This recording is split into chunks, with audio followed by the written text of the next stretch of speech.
Hi, this is Brian with ActiveMelody.com. In this week's guitar lesson, we're going to learn how to improvise over a jazzy blues style composition. I'll show you how to add a little bit of that George Benson jazzy style to your blues playing. This is easy stuff to do. It's really not that complicated. And we'll break it all down note for note over the course of 2 videos. In this video, we'll take a look at the first half of that solo and all the explanation behind the notes so that you can start to apply this stuff to your own playing. You're not just memorizing this. If you'd like to watch the second half and download the jam track and the tablature so you can practice playing all this stuff that we're about to learn, you can get those things by going to ActiveMelody.com, go to the weekly lessons page, and do a search for EP308. All right, so let's break down this jazzy blues composition. I hate the word jazzy, but I couldn't think of a better descriptor for this. It's really more of a blues composition that happens to have a little bit of jazz thrown in there. It's very minimal jazz. But if you're a blues player and you want to spice up your playing and add a little bit of a jazz type feel, this would be an awesome lesson for you because we're going to connect everything back to stuff you already know. This is not complicated at all. It's very easy to follow. So let's talk through the chord structure first. There's 2 parts. There's the intro, which is also the turnaround. And then there's the verse part. So the intro goes like this.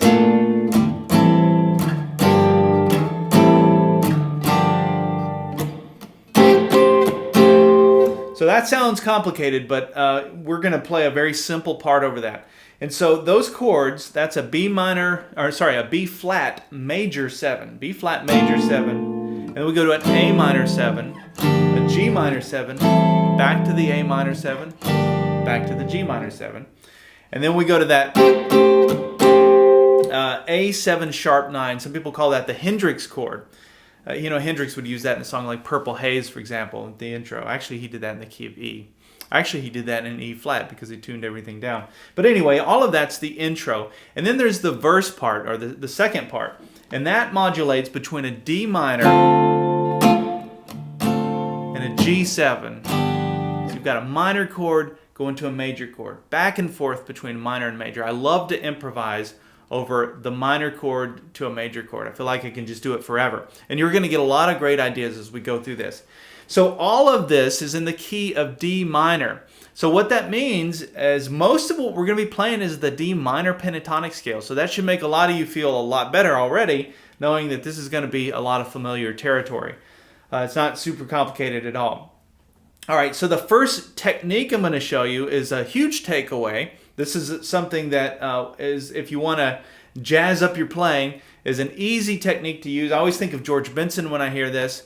Not sure why, I just hear him using it, I guess, in quite a few of his licks. But we're going to be playing this octave thing. And so the first thing that we're going to learn, the first part that I played goes like this.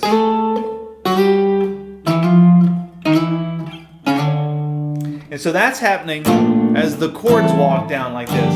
It's a little walk down.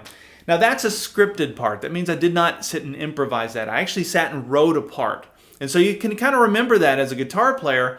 You don't always improvise. Sometimes you just write a part, and you hear a lot that happens throughout all music. There'll be the Beatles did it, and I think of like Steve Cropper writing these great little parts, little hooks in songs. And so that's what I did there. I just wrote a little part. I thought that made sense to do over that. And so let's talk about the technique, and then I'll show you the notes that I'm playing. The technique is the more important part. And so when you're playing octaves like that, there's 2 ways to look at it. We're going to start by looking at the 6th string and the 5th string, those bottom 2 strings. And so let's take the A note, for example. So that's the 5th fret on the 6th string. Now I'm going to play that with my index finger, but then I'm going to come up here, I'm going to go up to the 4th string on the 7th fret, and I use my pinky for that. Some people would use your ring finger for that. But if I do that, I'm playing 2 notes that are the same note, but they're an octave apart. So those are 2 A notes. And you can see I'm skipping a fret in between, and I'm going up in 2 strings from where I started. So that's the formula for playing an octave. It's that simple. And there's 2 ways that you can play that or pick it.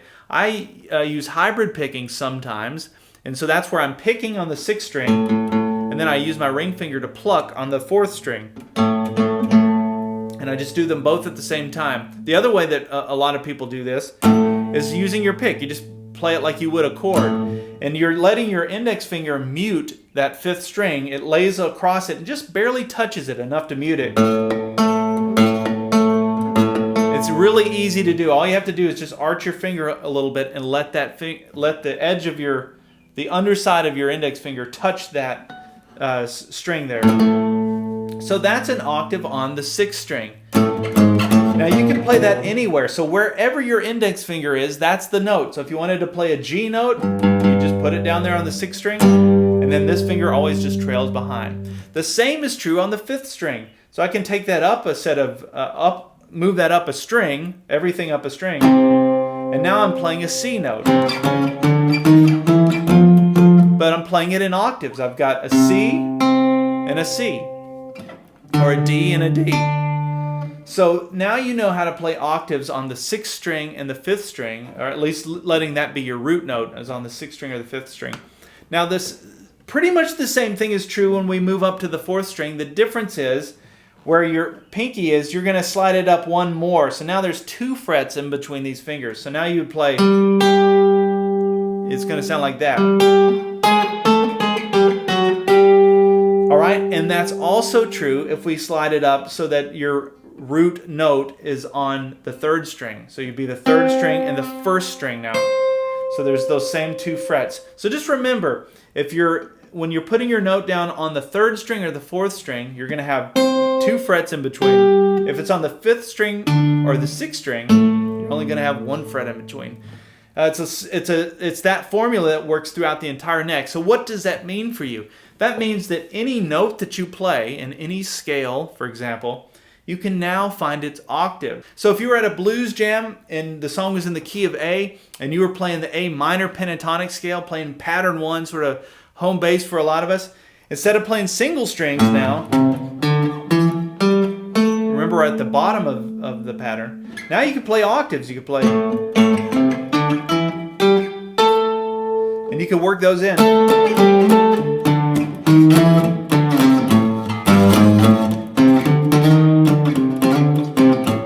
Into your playing. So that's what the whole octave thing is about. It's a very cool way to kind of spice up your playing. All right, so let's get back to the song. So we've got those chords that we're going to play over. And the part that I came up with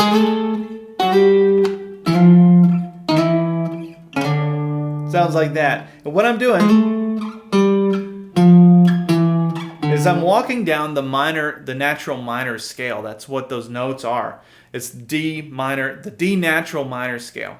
Because remember, the song is in the key of D. So once you understand that we're playing in the key of the song, the rest of the chords don't really matter. We're just going to stay in that key of the song. So what I'm doing is I'm doing the octave thing there. So that would be on, I'll just call out the root notes. So that's going to be the 7th fret, 4th string. And by the way, slide into them every time. That's another technique that can jazz up your playing style just by sliding into those notes. Instead of just playing them straight, it sounds so much better to slide in. Go down a half step and slide up. So there's the 7th fret, 4th string, 5th fret, 4th string. Then we're going to slide into the 8th fret, 5th string, the 7th fret, 5th string, down to the 5th fret, 5th string. So all together then, with the octaves,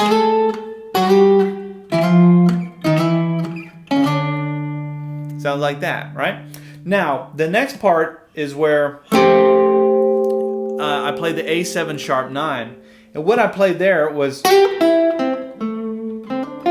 I'm staying in the key of the song. The song is in the key of D minor. So I'm just playing the D natural minor scale, the notes out of that. That's the same as the minor pentatonic scale. The difference is the natural minor scale has 2 extra notes, and I've covered that in other lessons. Let me show you how to play the notes though. And you can think of this as pattern 4 of your minor pentatonic scale. That's where this is coming from. So I'm sliding up to the 8th fret 2nd string, and then 5th fret 2nd string, and that's the note that's in the natural minor scale. Then we're going to come down to the 5th fret 3rd string. So you can just go ahead and borrow those 2 notes. So you got, and then there's the 7th fret 4th string. Now we're going to walk it back up. 5th fret 3rd string, 7th fret 3rd string, 6th fret 2nd string. So all together, it happens like that. So from the beginning we have 1, 2, and by the way, the song is in 6/8, so it's 1, 2, 3, 4, 5, 6. That's how you're going to count it. So you have 1, 2, 3, 4, 5, 6.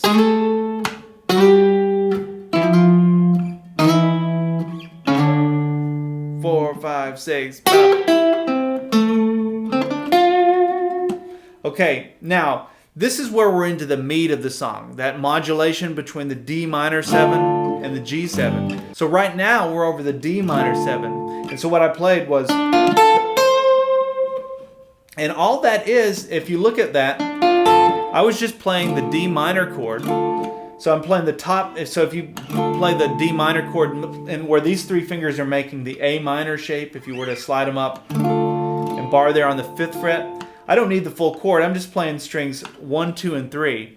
So you can see how to make that minor chord shape, that little triad. It's very easy to make because it's like a little stair step. 5th fret 1st string, 6th fret 2nd string, 7th fret 3rd string. And that's your minor chord. You hear that chord, that triad, used in a lot of songs. It's very, very popular because it's so easy to make. So you play strings 3, 2, 1, and then I come up to the 8th fret 1st string. So you can see all that is I was just playing out of the chord shape. The song was in D minor there. So you can either think about scales or you can think about chord shapes, and you can mix the two and you get this really powerful thing. So you can think about, well, if that's a D minor triad, that's another D minor triad. I can start to, all of a sudden, all this stuff starts to open up and you start to get all these great ideas for how to mix the scales with those chord shapes, and it just becomes really fun. Okay, so then the song goes to the G7. And here's what I played.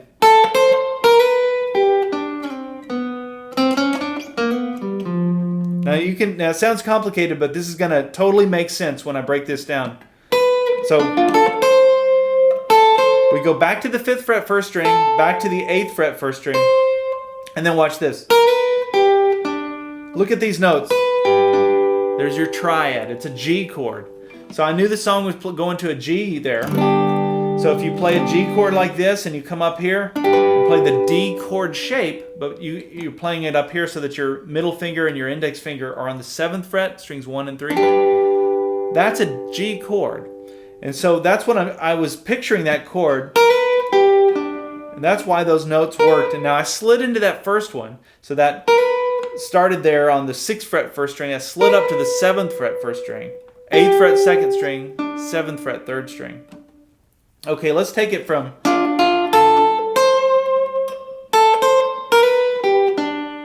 Now, I came down and went down to here. Now, how did I come down to there, or why did I come down to there? That's probably the better question to ask. That's the 5th fret 3rd string, and then the 4th fret on the 3rd string. Those two notes are in your G bar chord like this. You're just your G major bar chord. Look at that. There's your 3rd of the chord. So I just came down from this chord shape to this chord shape. In my head, I just connected them. And then I went and walked back up to where I was, but I walked up chromatically, which means I'm filling in the spaces in between. So chromatically just means you're hitting every note along the way. So from here I went up like that. So that should start to make sense to you what's happening here. We were playing the D minor, G7, and then I came down here and went. Now this is a takeaway lick that you're going to walk away with, and you're going to start using this going forward. I promise you. It's super easy. But all I'm playing, or all I'm thinking about, is this chord shape. And I do a hammer on here on the 3rd fret, 3rd string, hammer on to the 4th fret on the 3rd string, ring finger goes down on the 5th fret 4th string, and then I come down to the 3rd fret 4th string. So easy little lick to play. Now there's a lot of power in that lick, because if you connect it back to this chord shape, you can see all you're doing. You're just making the notes of the chord. And then when you come down to this, you're playing the 7th of the chord. So if I were to play the G7, there's that note. So look at how easy that lick is to play, and look how easy it is now to associate it with a chord shape that you know. So that's that. Even if you walk away with nothing else, take that lick and use that for the rest of your life. It's a great little major lick that goes into a 7 that just sounds so bluesy. So if I were to tell you to play that now in the key of A, you should be able to pause this video and play that in the key of A. Now I'm going to assume you've paused it and tried it, but here's how it would sound in the key of A. It would sound like this. Now as simple as that sounds, you can get a lot of mileage out of that. So just trust me, try playing along with the jam track even for this song. Every time there's the G part, work that in and you'll start to feel it. Okay, so let's go back now, really from the beginning. Let's take it from the very beginning and play up to that point. So we have 1, 2, 3, 4, 5, 6. 2,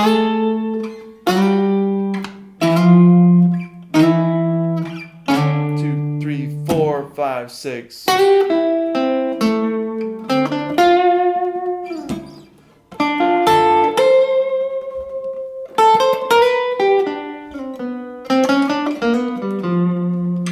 Okay, now the song goes back to the D minor, and I went good old bend and pattern 4 of the minor pentatonic scale for D. And so what I'm doing there is I'm on the 8th fret 2nd string. These strings are hard to bend, these are heavy gauge strings. But this is the 8th fret 2nd string, and I'm doing a full bend and then a release. And so when I do the release, it's really a pull off that brings me down to the 6th fret on the 2nd string.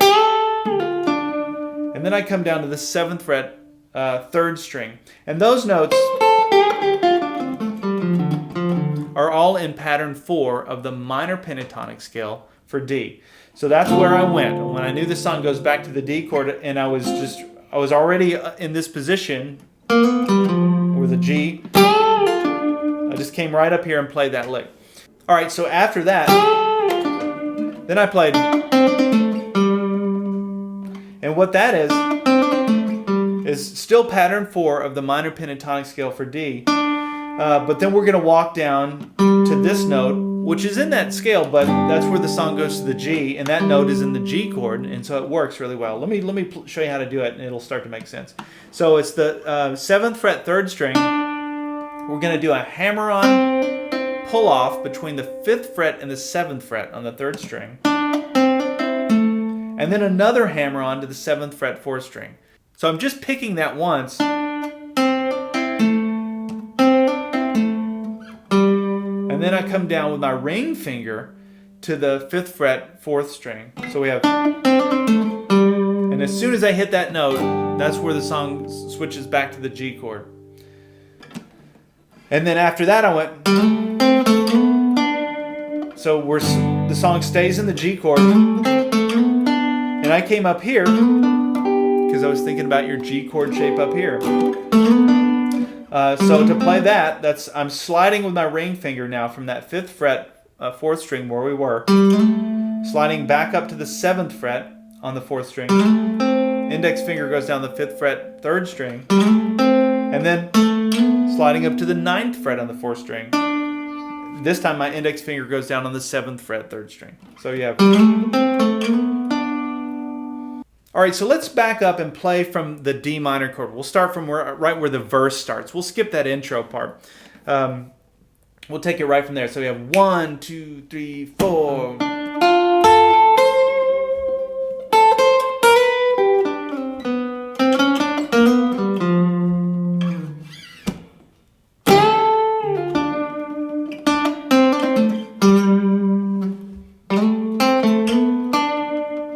All right. It sounds kind of naked without the jam track, but once you get that jam track and you start plugging these notes in, it's going to all start to really make sense, and that's really how you are going to want to practice this. Okay, so then the song goes back to the D minor chord, D minor 7. So that's what we're going to learn now. So this is back to pattern 4 of the minor pentatonic scale for D. We're on the 2nd string now, 6th fret. I'm going to walk it up to, or not walk it up. I'm going to play the 6th fret, the 8th fret, and then I'm going to slide from the 8th fret up to the 10th fret on the 2nd string. And while I get up there, I'm going to go ahead and bar and play the 10th fret first string. So we have... But hopefully you can see what we've done here. We've been in pattern 4. Then we walked up to here, which would be pattern 5. And then after that, I went real quick. That would be the 8th fret first string, 10th fret second string.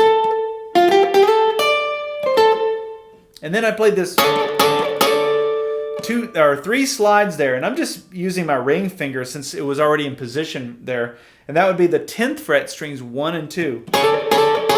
Now, why do those notes work? Well, there you can think of it 2 ways. It's either pattern 5 of the minor pentatonic scale for D, or you can think of those as being pattern 1, the good old home bass, pattern 1. They're right there too. It's the same notes, right? Because the patterns all butt up beside each other. So hopefully that starts to paint the picture as to where we are in the fretboard. And then after that, I played this. Now that sounds complicated, but it's going to totally make sense as we break it down. So now I know that the song goes back to that G7 chord. And so what I ended up playing then, so that makes perfect sense when you hear it in context with the chord. So that's the notes we're going to be playing. And what I'm doing here is I'm thinking about pattern 4 of the major pentatonic scale for G in this place. This is where we're playing the chord changes. See how happy that sounds? It's because it's the major pentatonic scale. Pattern 4, major pentatonic scale for G. So it starts here on the 8th fret first string, 10th fret second string, then we're going to come up to the 12th fret second string, all in that major pentatonic scale. Slide back down to the 8th fret second string, 10th fret second string, middle finger goes down on the 9th fret third string, and then we're back to the 8th fret second string with the index finger. So let's stop there and let's recap those notes that we just played. Now you can also think about the G chord up here that's using the A chord shape, if that helps. Like when we hit that note, it's in that chord shape. So then I came down and went, so that I came down to the 6th fret second string and then down to the 5th fret second string. I did a hammer on, so that's between the 5th fret and the 6th fret on the second string. So you can see that most of that lick then happens on that second string.